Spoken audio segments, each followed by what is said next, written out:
Well, today I have a few more pieces I'm adding to the Lowrider S. The first of which is going to be a phone mount for my handlebars, and I almost didn't bother making a video about this, but since the second thing I'm doing today is going to be a sissy bar install and I have the camera gear out for that already, figured I might as well just showcase this too.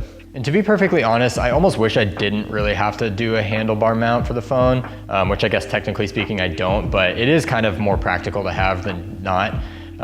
Most of the riding that I do daily and I'm planning on doing even out of town, I kind of know where I'm going already, so it's not so much the navigation to and from destinations so much as it is the Lowrider S has a built-in USB port, so if I want to charge my phone while I'm riding, it's just so much easier to do that way. And then as far as navigation does go, when you're out and about, if you just want to be able to jump on Google Maps and find the closest local burger joint or something when you're just trying to grab lunch out riding, that's where it makes the most sense to be able to just have the navigation up while you're riding and not have to kind of stop and futz around and then sort of try to remember where you're going on the fly.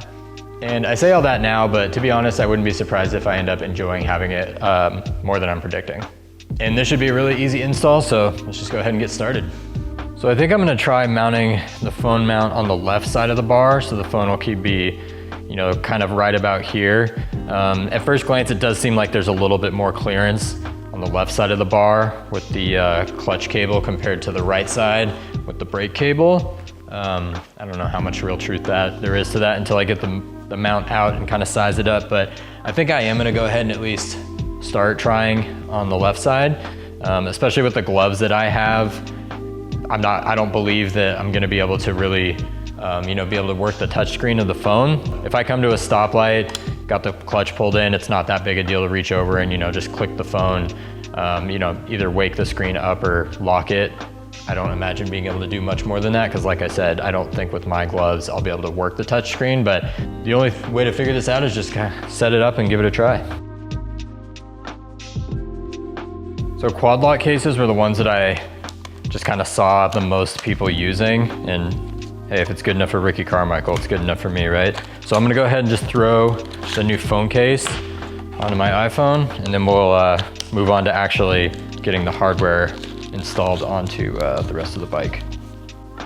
And just at first glance, this weatherproof poncho that I also got, I can't remember if it came with it or if I bought it additionally. I think I bought it along with the phone case, but this is definitely not gonna work with the gloves. I mean, it's barely responsive even just with a bare finger. So I think this is the type of thing I'll throw on when I'm riding, and want to be able to protect like the camera part of the iPhone specifically.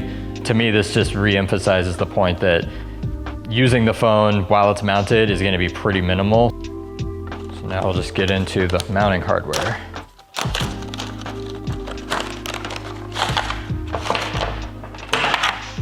I'm gonna go ahead and add the vibration dampener just because the videos I watched were a few years old. So I don't know if the iPhones have gotten better, but I'd imagine the same issue persists in that the vibrating seems to have had a damaging effect to the cameras. So don't wanna have that problem. So I figure just go ahead and get the dampener while we're at it. So I'm just gonna add the vibration dampener first.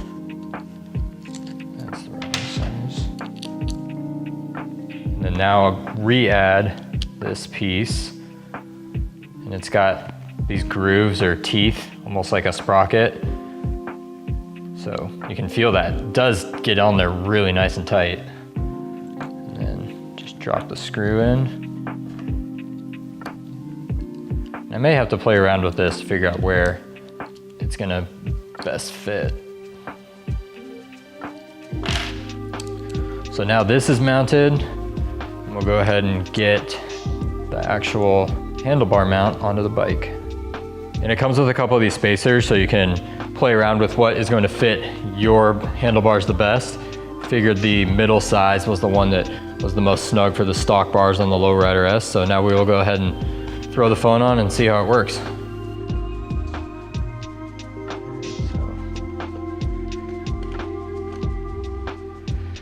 All right, so I'm definitely double checking to make sure that everything is clearing, not only the hardware, but of course when the phone is on there, because that's the last thing you want to find out is when you're out riding that you can't actually turn all the way without bumping things. And Technically this does clear, but it's pretty slim. So I definitely think I'm going to be taking the phone off and inverting the attachment piece so that the phone is gonna actually ride further up here, because not only is the clearance not very good with the phone mount the way it's set up right now, that kind of looks like shit too, so I'm gonna go ahead and flip that around.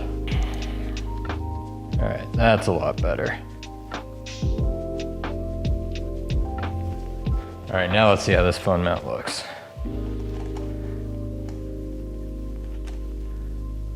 Gonna have to get used to that.